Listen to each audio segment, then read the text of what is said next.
comme Tarkovsky. T comme Tarkovsky, Andrei Tarkovsky, que personnellement, je le considère comme l'un des meilleurs réalisateurs de tous les temps. C'est le poète du cinéma. Il a réalisé pas beaucoup de films. Je pense qu'il a réalisé 7 longs métrages seulement. L'enfance d'Ivan, Andrei Roublev, Nostalgia, Stalker, Le Miroir. C'est des œuvres structurées et exigeantes que Tarkovsky a vraiment fait du beau travail. Et sans oublier Solaris. Ce film est d'une beauté incroyable. Il a été récompensé par le Lion d'Or à Venise pour l'enfance d'Ivan. Néanmoins, il a rencontré plusieurs problèmes avec son pays d'origine, l'URSS à l'époque, lors de la perestroïka en 1986. Il a été obligé de s'exiler en Italie, d'où il réalisa Nostalgia. Son œuvre exigeante et empreinte de mysticisme convoque plusieurs thématiques comme l'enfance, l'histoire russe, le quotidien ou encore le rapport à la terre et aux éléments naturels. Ces films, qu'il s'agisse de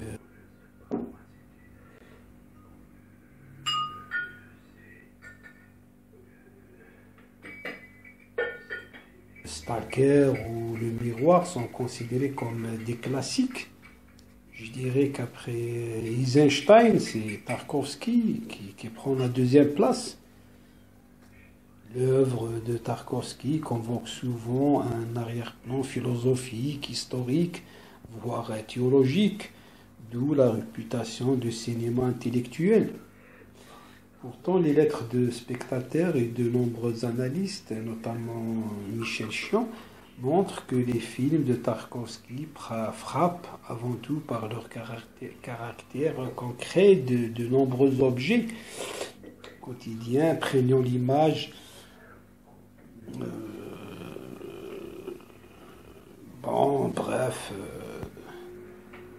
Tarkovsky,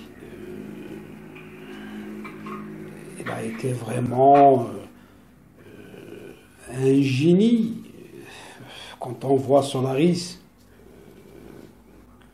que je considère personnellement comme le meilleur film de science-fiction de tous les temps, malgré l'absence des effets spéciaux, l'intrigue qui est centrée sur une station spatiale en orbite autour de la planète fictive Solaris, où une mission scientifique est bloquée parce que l'équipage de 3 scientifiques a sombré dans des crises émotionnelles.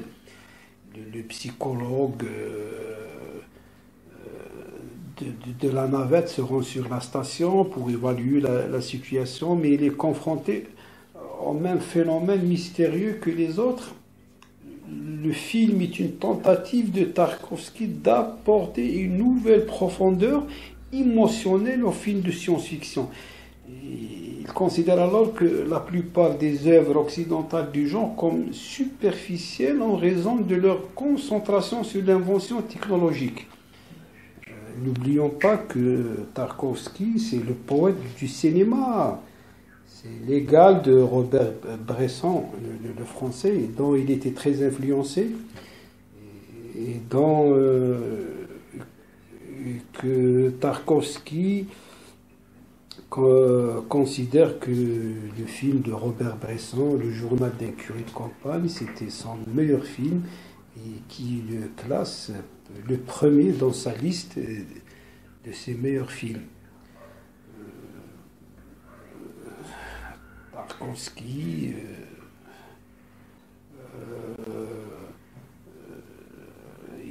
cité comme l'un des plus grands cinéastes poétiques